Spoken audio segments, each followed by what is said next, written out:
Hello friend, नमस्कार। मेरे इस यूट्यूब चैनल संभव में आप सभी का स्वागत है। फ्रेंड्स, इससे पहले वाली कक्षा में हमने देखा था, इससे पहले वाली जो वीडियो बनी थी उसमें हमने मैसूर साम्राज्य तथा आंग्ल मैसूर युद्ध के बारे में डिटेल से चर्चा करी थी। तो इस जो वीडियो जो बननी है इसमें हम देखेंगे कि आंग्ल मैसूर युद्ध से संबंधित या मैसूर साम्राज्य से संबंधित जो आगामी परीक्षाओं में प्रश्न पूछे जाने की संभावना है उसके बारे में हम चर्चा करेंगे। तो फ्रेंड्स, वीडियो को लास्ट तक ज़रूर देखें और यदि पसंद आए तो वीडियो को लाइक और शेयर करें तथा मेरे चैनल को सब्सक्राइब करना ना भूलें। तो सबसे पहले देखते हैं कि तालीकोटा का युद्ध कब लड़ा गया था। तो इसका जो आंसर है वो ए है 1565 में तालीकोटा का युद्ध लड़ा गया था। ठीक है। दूसरा क्वेश्चन है कि वाडियार वंश की स्थापना कब की गई थी। तो 1612 में जब 1565 में क्या हो जाता है, तालीकोटा का जो युद्ध है उसके पश्चात वेंकट द्वितीय विजयनगर साम्राज्य में शासक बनता है। ठीक है। उसके समय में 1612 ईस्वी में मैसूर में वाडियार राजवंश की स्थापना होती है, जो क्या था, विजयनगर साम्राज्य का ही एक हिस्सा था।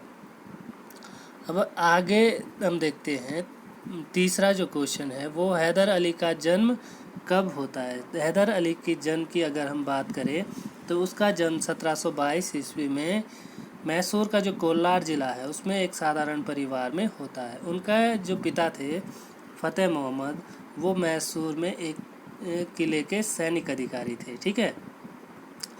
तो उनका जन्म कब हुआ, 1722, यानी कि सी जो ऑप्शन है वो सही है। प्रश्न नंबर 4, हैदर अली ने अपना सलाहकार किसे नियुक्त किया। जब 1755 में उस जो मैसूर का जो प्रधानमंत्री था नंजराज, वो उसके युद्ध कौशल से इतना प्रभावित होता है कि उसे 1755 में डिंडीगुल का किलेदार नियुक्त करते हैं। तो जब हैदर डिंडीगुल के किलेदार नियुक्त होते हैं तो वो दो काम सबसे पहले करते हैं। एक तो जो खंडेराव नामक ब्राह्मण थे उनको अपना सलाहकार नियुक्त करते हैं। दूसरा, डिंडीगुल में वो आधुनिक शस्त्रागार की स्थापना करते हैं। तो खंडेराव को क्या करते हैं, अपने सलाहकार के रूप में वो नियुक्त करते हैं।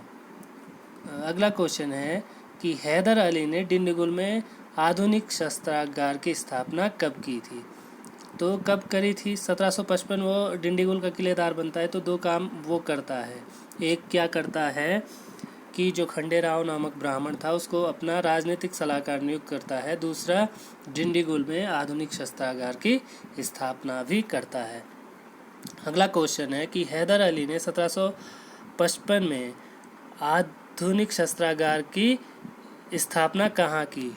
तो इसका आंसर सिंपल सा डिंडीगुल, यानी कि ए इसका आंसर है। हैदर अली मैसूर का शासक कब बनता है। अब जब वो डिंडीगुल का किलेदार बनता है 1755 में, तो उनके जो सलाहकार हैं खंडेराव, वो एक क्या थे, षड्यंत्रकारी व्यक्ति था। ठीक है। उसने क्या करा, वहाँ की जो राजमाता थी, उस मैसूर की जो राजमाता थी, उसको विश्वास दिलाया कि वो हैदर के सहयोग से क्या कर देगा, नंजराज की शक्ति का अंत कर सकता है। तो राजमाता का जब समर्थन प्राप्त कर लेता है वो, तो हैदर क्या कर देता है, नंजराज का अंत कर देता है। ठीक है। और 1760 ईस्वी में वो स्वयं मैसूर का शासक घोषित करता है। तो हैदर अली मैसूर का शासक कब बनता है, 1760 में। हैदर अली की मृत्यु कब होती है, 1782 में जो युद्ध होता है, द्वितीय जो आंग्ल मैसूर युद्ध होता है, उसमें एक पोर्टानोवा का युद्ध होता है। ठीक है।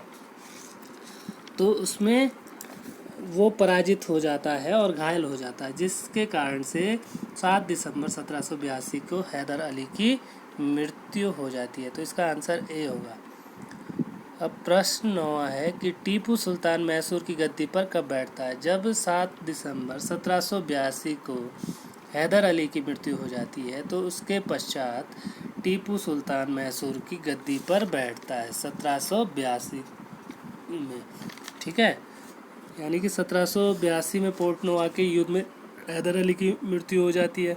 अब उसके पश्चात उसका जो पुत्र था वो मैसूर की गद्दी पर बैठता है। तो इसका आंसर है ए।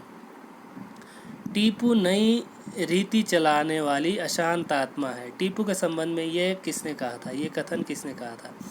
तो इसका जो आंसर है वो थॉमस मुनरो ने टीपू के बारे में कहा था। यानी कि 1782 में जब टीपू सुल्तान मैसूर की गद्दी पर बैठता है तो वो अपने हिसाब से वो राजकाज चलाता है, ठीक है। जिसको देखकर जो मुनरो है, थॉमस मुनरो है, वो टीपू के बारे में कहता है कि जो टीपू है वो नई रीति चलाने वाली अशांत आत्मा है। अगला क्वेश्चन है कि टीपू ने बादशाह की उपाधि कब धारण करी थी? टीपू ने क्या करा, 1787 में बादशाह की उपाधि धारण करी थी और अपने नाम से सिक्के भी चलाए थे, ठीक है। तो इसका आंसर है 1787। टीपू ने 1787 में बादशाह की उपाधि धारण की थी। स्वतंत्रता का वृक्ष मैसूर के किस शासक ने लगाया था? तो स्वतंत्रता का वृक्ष जो है वो मैसूर में किसने लगाया था? टीपू ने क्या करा, जब जो है फ्रांस में फ्रांसीसी क्रांति चलती है तो जो कुछ फ्रांसीसी सैनिक हैं उन्होंने श्रीरंगपट्टनम में जैकोबिन क्लब बनाने का प्रस्ताव किया। तो टीपू सुल्तान ने उसे क्या कर लिया, सहर्ष से उसे स्वीकार कर लिया और वो स्वयं भी जैकोबिन क्लब का सदस्य बन जाता है, ठीक है। और इसलिए वो अपने आप को क्या कहलाने लगा था, नागरिक टीपू कहलाता था, कहने लगा था, ठीक है। श्रीरंगपट्टनम में उसने क्या करा, एक स्वतंत्रता का वृक्ष भी लगाया था। तो ठीक इसका आंसर होता है कि जो स्वतंत्रता का वृक्ष है वो किसने लगाया, टीपू सुल्तान ने वो वृक्ष लगाया था। अब अगला क्वेश्चन है कि प्रथम आंग्ल मैसूर युद्ध कब लड़ा गया था? तो आंग्ल मैसूर युद्ध की अगर हम बात करें तो वो 4 आंग्ल मैसूर युद्ध लड़े गए थे, ठीक है। इसमें से पहला जो आंग्ल मैसूर युद्ध है वो 1767 ईस्वी से 1769 ईस्वी तक लड़ा गया था, ठीक है। 1767 से 1779 के बीच में लड़ा गया था, ठीक है। ये जो युद्ध लड़ा गया था इसमें हैदर अली इस युद्ध में जीत जाता है, ठीक है, क्योंकि इस युद्ध में उसे फ्रांसीसियों का भी साथ मिलता है, जिस कारण से ये क्या कर जाता है, पहला जो आंग्ल मैसूर युद्ध है उसको जीत जाता है।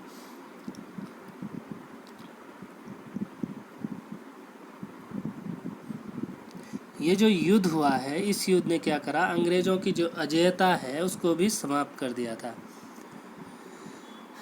प्रथम आंग्ल मैसूर युद्ध का समापन किस संधि से होता है? तो इसका आंसर है मद्रास की संधि, जो कि 4 अप्रैल 1769 में होती है, ठीक है। ये जो संधि है ये संधि हैदर अली और अंग्रेज़ों के बीच होती है, परंतु इसकी जो शर्तें हैं वो हैदर अली के पक्ष में थी। क्यों?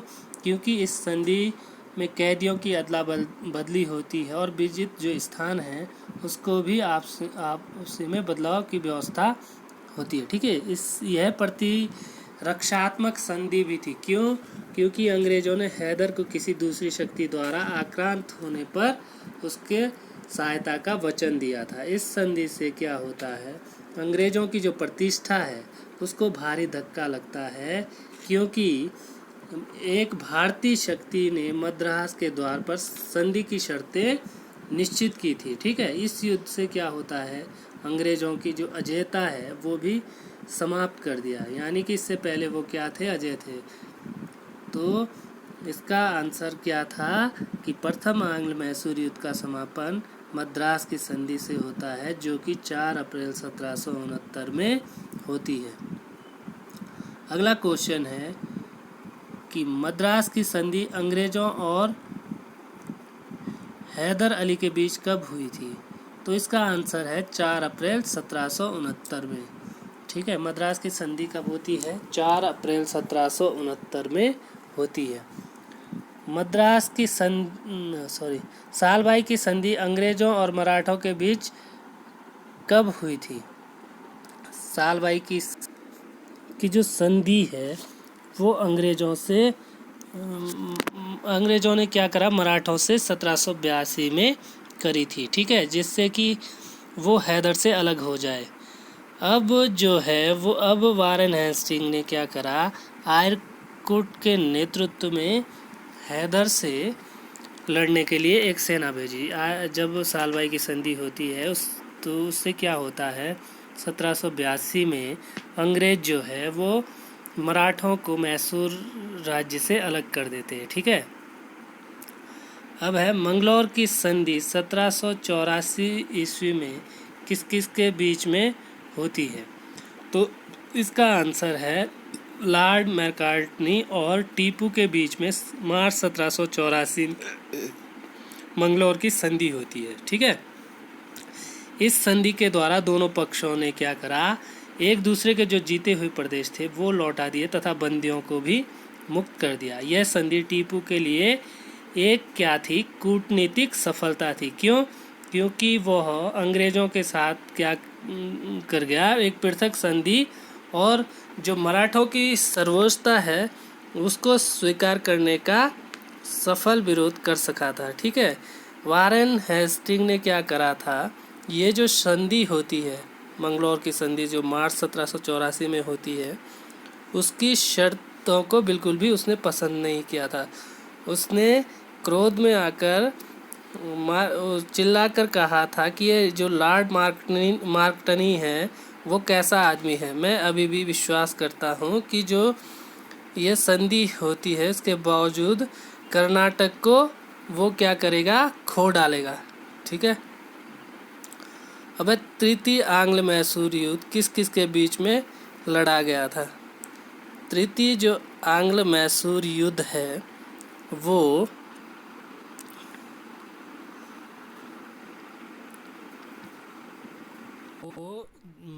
मंगलौर की जो संधि की एक खोखली जो वो थी, उस संधि को छोड़कर और कुछ नहीं था, ठीक है। टीपू यह भी जानता था कि अंग्रेज़ों से फिर से लड़ाई होना जो है वो अवश्यम्भी है, इसलिए दोनों का उद्देश्य क्या था, दक्कन की राजनीतिक जो प्रभुसत्ता है उस पर क्या जमाना था, अधिकार जमाना था, जिस कारण से अंग्रेज़ों और टीपू के बीच में युद्ध होता है। तृतीय आंग्ल मैसूर का युद्ध किस किस के बीच होता है, टीपू और अंग्रेज़ों के बीच में।